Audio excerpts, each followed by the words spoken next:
Hi, it's Katrina. From haunted ghost towns to castles carved into the rocks, here are 10 of the most mysterious places in the mountains.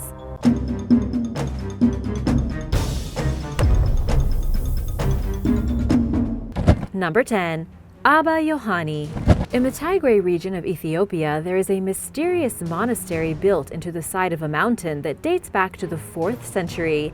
It's known as the Abba Yohani Monastery, and it was originally constructed by the powerful Aksum dynasty. Nobody is really sure why the Ethiopians built so many churches into the sides of mountains, literally carved right out of the rock. Some claim they were built after Queen Yodit Gudit tried to eradicate Christianity from the region. To save the churches from those who wished to quash Christianity, the churches were built in places where they couldn't be spotted, and they were made out of pure stone so that they could never be burned to the ground. What's truly amazing is just how difficult it is to reach the church.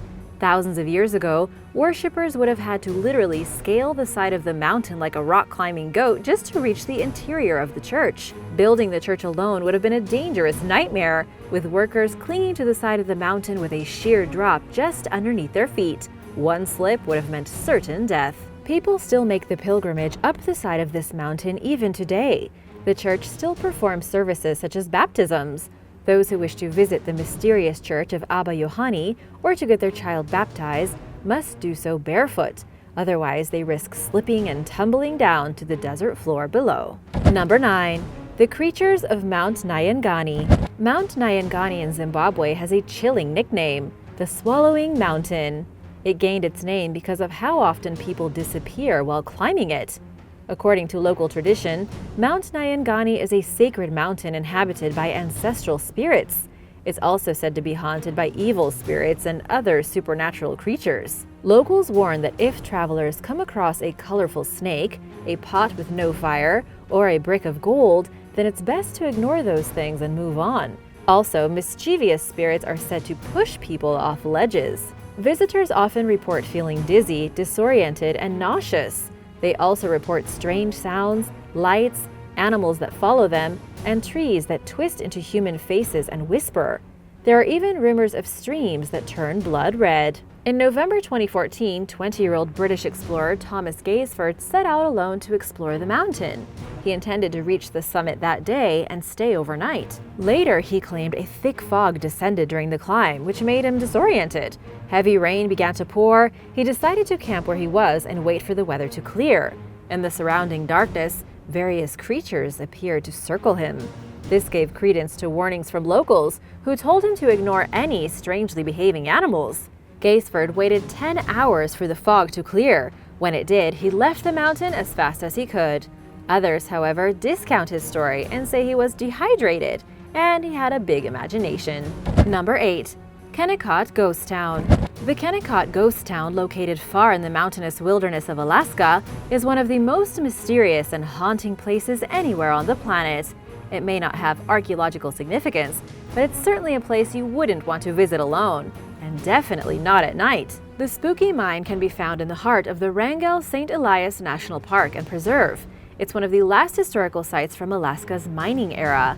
Since the 1950s, not a soul has lived in Kennecott, and there have been rumors that it's rich in supernatural and paranormal activity. Before you go, keep in mind that there have been many witnesses reporting ghostly activity, including apparitions. People say things move in broad daylight, and that they feel an overwhelming sense of unease and dread while exploring the property. Nobody knows if Kennecott is truly haunted, but it definitely feels like it. This creepy town was once a flourishing mine, filled with happy workers trying to get rich by working in the mines. There was a train, businesses, shops, and everything was going pretty swell. But then, in 1938, the town was mysteriously abandoned overnight by its citizens. Most of them left their belongings in their houses and simply walked away, probably because the mine had shut down. And now for number 7. But first, want to give a big shout out to Anthony and Allison Green and Jeremy Wilson. Thanks so much for joining us in our little corner of the internet. If you are new here, be sure to subscribe before you leave so you don't miss out on more videos like these. Number 7. Kropfenstein Castle. Kropfenstein Castle is one of the most mysterious castles anywhere in Europe. It's located in Switzerland and considered a heritage site of national significance. However, there are absolutely no records that indicate when, how, or why the castle was built. Judging by its appearance, it was probably constructed sometime during the 13th century.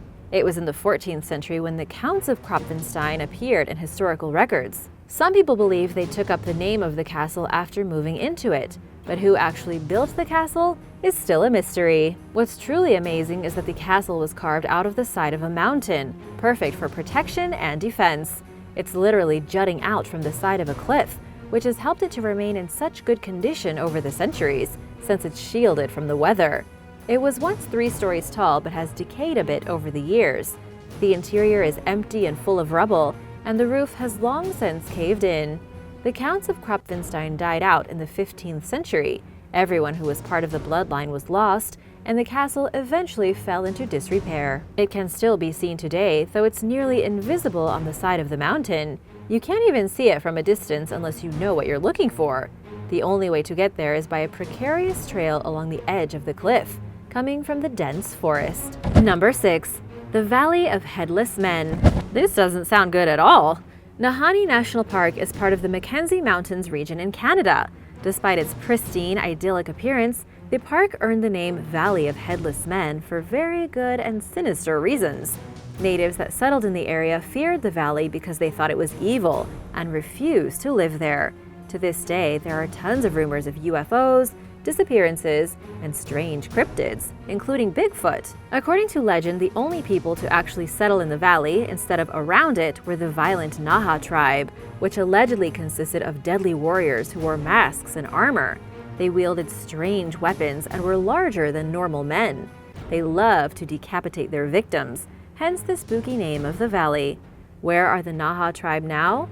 Nobody knows. They supposedly vanished without a trace, although it's possible they still live there because the park is largely unexplored. In 1908, Willie and Frank McLeod, lured by stories of gold nuggets the size of grapes, went prospecting in the valley.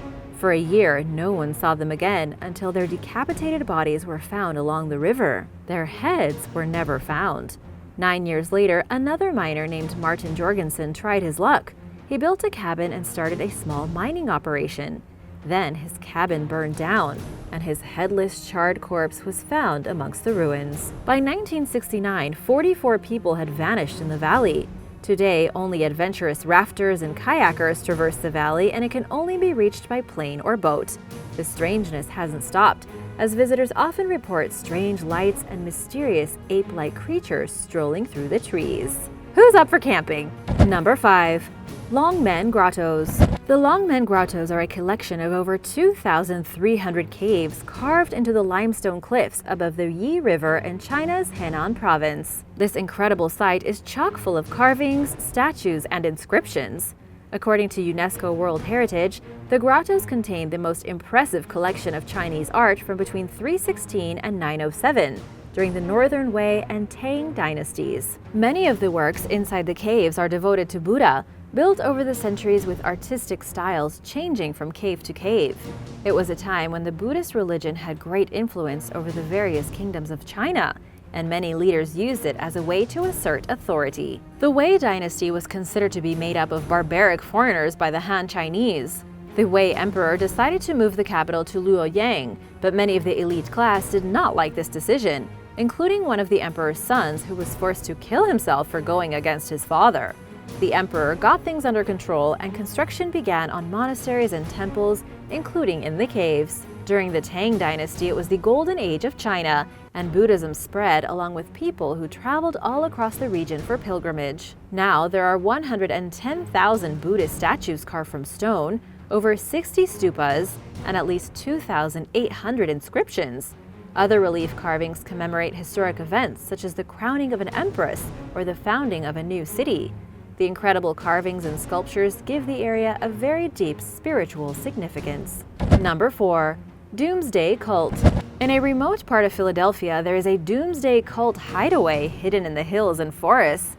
The entranceway to the cult's hideout is little more than a doorway carved into the side of a huge hill.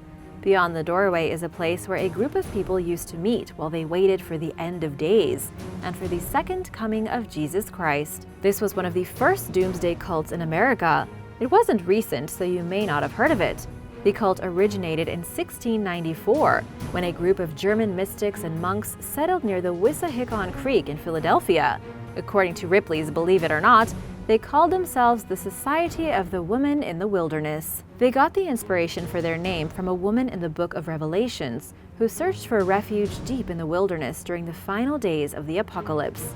The cult's cave-like hideaway was chosen because of its closeness to clean spring water, and because it is located on the 40th parallel, and the number 40 held a special significance to the monks. These people became hermits and lived in the cave for over a decade. They were led by Johannes Kelpius from Transylvania, a mystic and scholar who had actually been born in the same small village as Vlad the Impaler, aka Dracula. But alas, their place in the woods didn't last long.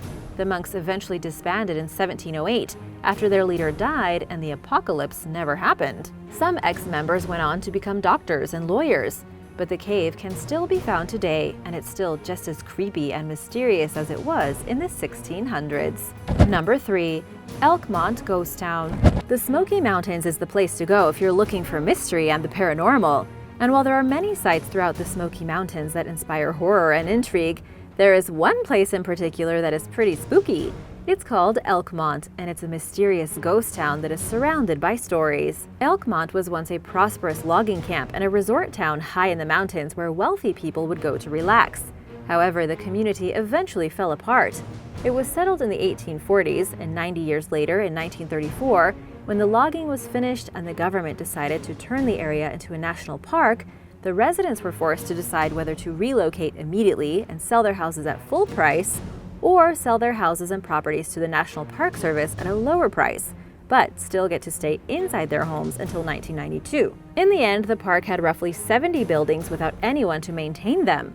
The cabins began to deteriorate, the place turned into a ghost town, and today it is said to be riddled with the ghosts of those early settlers, as well as everyone else who's gone missing in the area since. During the day, it's not so bad, but at night is when the goblins come out. If you see a lost soul, it might be Daddy Bryson and Charles Jenkings, two men driving a train that crashed. Or it could be a woman riding a horse, said to be looking for her dead husband's head. You just never know. Number 2. Neanderthal Flower Burial. Far in the Zagros Mountains of northern Iraq, there is a mysterious cave that once sheltered a small group of Neanderthals. This was several tens of thousands of years ago, with their bodies being discovered in the 1950s. Nobody knows exactly what these Neanderthals were up to, other than simply seeking shelter. But some of them had been buried in the cave. One of the skeletons was found with injuries that suggest he would have needed to be taken care of for the rest of his life. Perhaps this is the beginning of civilization. Someone, most likely family members, stayed in the cave helping to take care of this early human until he eventually died. And then, after his death, scientists believe his body was covered in flowers. According to Ralph Solecki, who had helped in excavating the bodies, the skeleton was found dusted in pollen. The logical explanation is that after the crippled Neanderthal passed on, he was buried in a shallow grave inside the cave and then decorated with local flowers. The reason this is so interesting is that most anthropologists believe Neanderthals never buried their dead, but maybe ate them or just abandoned them wherever. Burying a body and leaving flower offerings raises many questions about when early people began to bury their dead and what they believed in. Number 1. The Ruwenzori Mountains. The Ruwenzori Mountains are one of the most mysteriously alluring places in the world. There is no one particular place within the mountains that's mysterious. It's the whole region that's spooky and even mystical.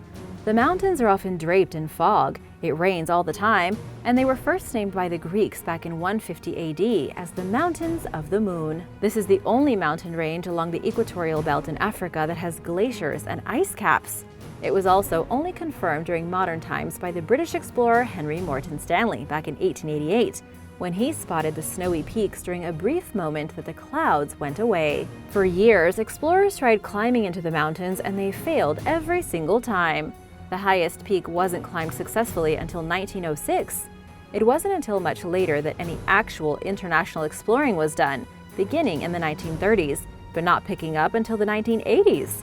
One of the big issues has been that the mysterious mountains are often filled with guerrilla soldiers and rebel forces from the Congo. Perhaps the coolest part about the Rwenzori Mountains is just how little they've been explored and how hard it is to do so. What this means is that there are probably hundreds, even thousands of species that have never been identified living in the mist. Thanks for watching! Would you dare to visit any of these mysterious locations? Let me know in the comments below, and be sure to hit that subscribe button if you haven't already. See you soon! Bye!